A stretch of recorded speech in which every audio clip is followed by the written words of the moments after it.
우리가 살면서 흔히 저지르는 실수가 두 가지 종류가 있습니다. 하나는 지레 겁을 먹고 시작조차 하지 않은 거고, 또 하나는 시작은 했는데 끝까지 하지 않은 겁니다. 우리가 잘 아는 해리포터라는 콘텐츠가 있습니다.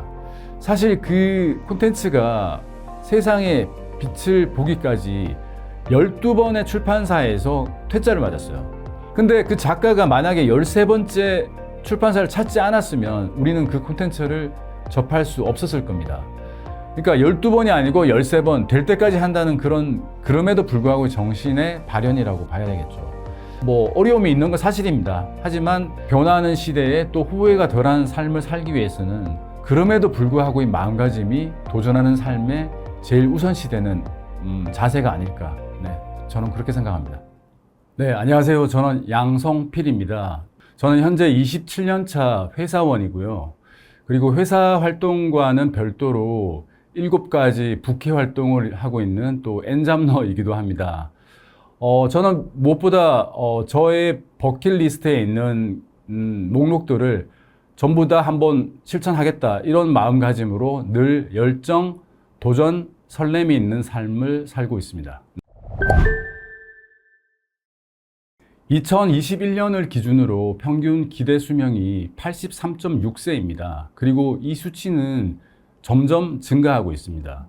명실상부한 100세 인생 시대가 열렸다고 봐야 합니다.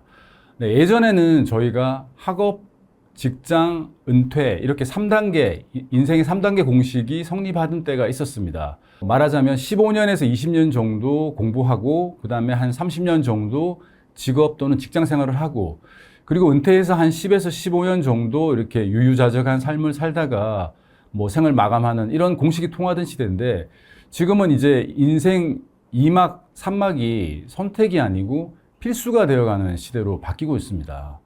나이 50에 60에 꼭 이렇게 살아야 하나, 물론 이런 생각 하실 수 있는데, 아직 우리에게는 30년 이상의 많은 삶이 남아 있습니다. 행복한 노후를 위해서 5가지 정도 준비를 해야 된다는 말이 있습니다. 일, 취미, 재테크, 건강, 사람 관계, 이렇게 5가지가 있는데, 이 중에 어느 하나 중요하지 않은 부분이 없습니다. 물론 5가지 다 챙겨야 하는데, 2가지를 꼽으라고 말씀하시니까 저는 일과 사람 관계를 꼽고 싶습니다. 사실 일은 아까 제가 말씀드린 4가지 요소와 다 연결도 되어 있고요. 예를 들면 일을 해야지 돈을 벌 수 있으니까 재테크랑 당연히 연결되겠죠. 그 다음에 또 우리가 일을 하고 활동을 해야지 건강을 관리하고 유지하는 데도 도움이 됩니다. 그 다음에 1막이 아닌 2막과 3막에서 하는 일들은 꼭 경제적인 활동이 아니어도 됩니다. 그거는 취미 활동일 수도 있고 봉사 활동일 수도 있습니다.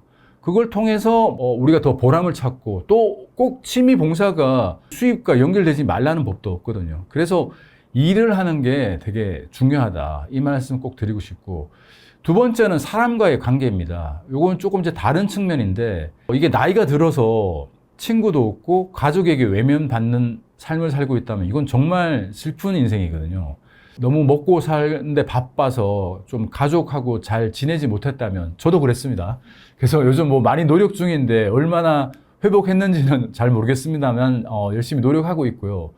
그 다음에 친구나 지인들의 경우에도 내가 죽었을 때 내 무덤 앞에서 정말 진정으로 슬퍼해 줄 수 있는 친구, 또 그런 친구들은 조금의 서운함도 없도록 평소에 잘 챙겨야 되겠죠. 그래서 2가지 말씀드리면 뭐가 됐든 일을 준비해라. 2번째는 사람과 관계를 잘 유지하시라. 이렇게 말씀드리고 싶습니다. 우리가 살면서 흔히 저지르는 실수가 2가지 종류가 있습니다.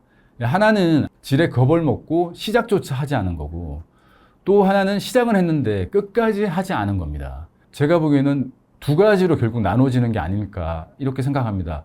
하나는 내가 하지 않은 이유에 대해서 계속해서 핑계만 대는 사람.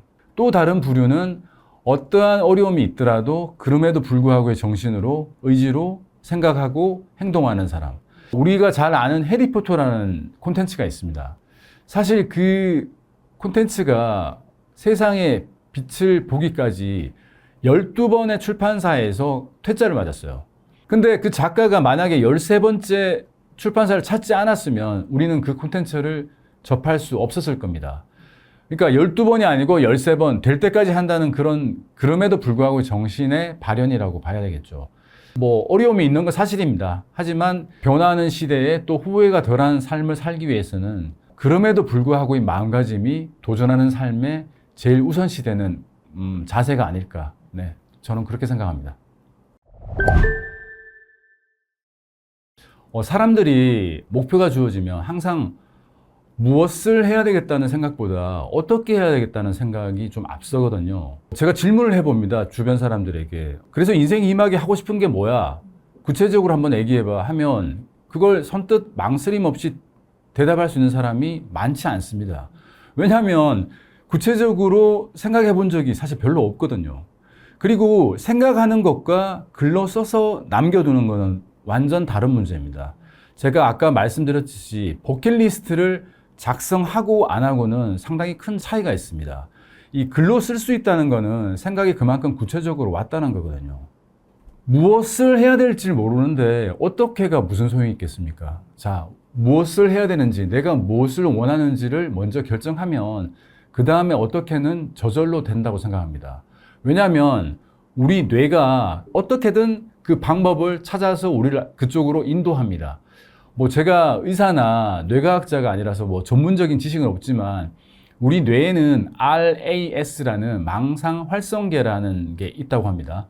그게 이제 일종의 뭐 기억 장치이고 또 정보를 처리 분석도 하고 또 뇌를 활성화시키는 스위치가 되고 뭐 동기부여 뭐 여러 가지 기능을 하는데 그 중에 뭐 GPS 기능이 있다고 하더라고요. 그래서 우리가 어떤 뇌에 이걸 해야 되겠다 마음 먹고 목표를 딱 정하면 우리 몸이 그 뇌의 명령에 맞게 어떻게든 그 목적지를 향해서 움직이게 되어 있습니다. 그래서 무엇을 하는 게 먼저입니다. 무엇을 정하고 나면 어떻게는 저절로 됩니다. 이 말씀을 꼭 명심하시고 오늘 당장 하고 싶은 걸 한번 적어보세요. 네, 그러면 인생이 조금 달라지고 후회가 덜한 삶을 살 수 있을 것 같습니다.